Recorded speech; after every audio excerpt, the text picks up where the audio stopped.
Hello everyone. On this video, I will walk you through briefly about the four main valuation methods for companies.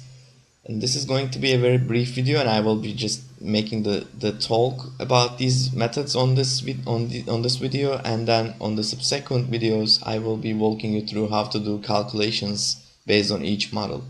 So there will be four videos following this one. If you want to go further into the calculation methods with these different valuation models.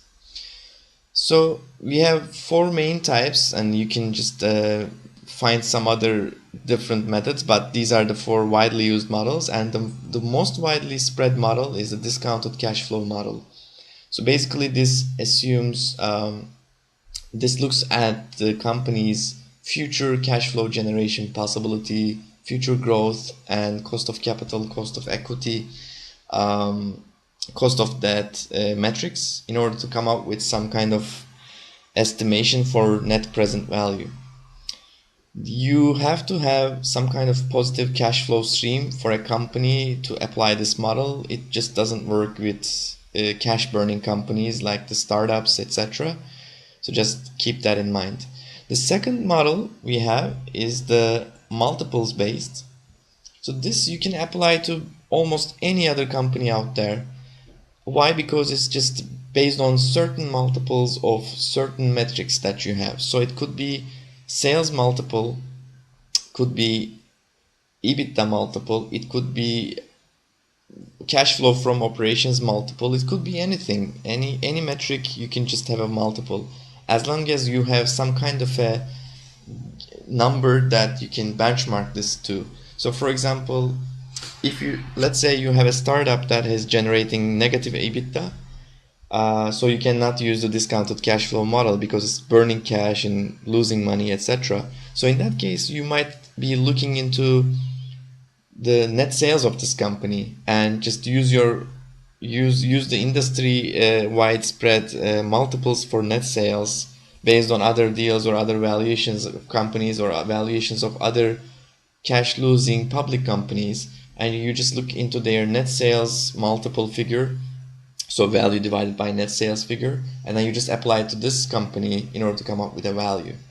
Or for example, in another cash burning case, you can be looking into number of members. So for example, one company might be valued at $100 per user, and if this company has 1,000 users, then basically this company's value would be 100,000 based on that multiple benchmark. So you can, just as I said, you can apply it to any kind of metric to come up with kind of a multiples from industry or other companies, public or private, and then you can just apply it to the company that you're trying to value. The third method is the comparables based.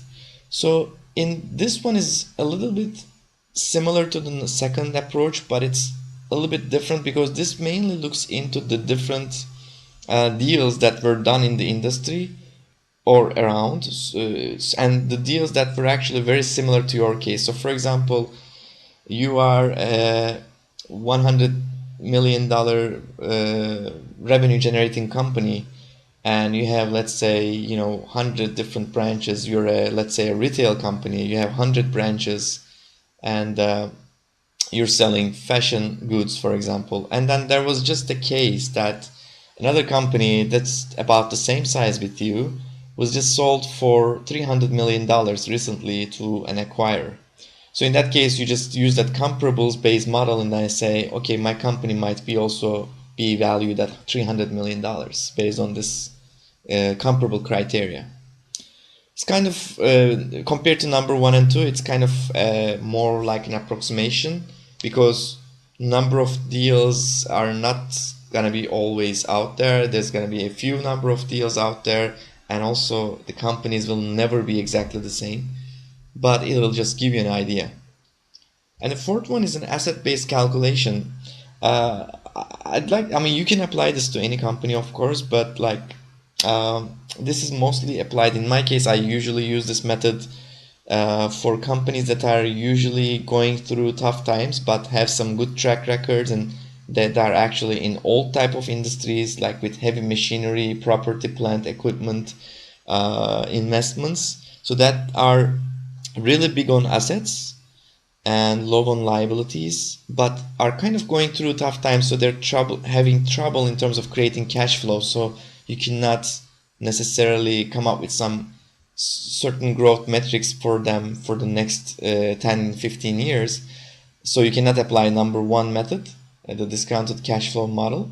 So in that case, you just look into their assets and try to come up with some kind of a value for their current assets, and you just look into the net asset value. So you just basically subtract liabilities from assets and you just come up with a value. Or in the case of a liquidation potential, if there is a potential liquidation coming for this company, then you just try to do the same calculation, the net asset value calculation, but this time you use some kind of discount factors. We will go through all of that in the fourth video following this video. But as I said, these models are all applicable to almost every company at some certain point. And if you want to come up with some kind of a good estimate for a value of a company, you might as well just use a combination of these four methods. So please check my other 4 videos coming after these so that you can go through the details of the calculations. Thank you for watching this.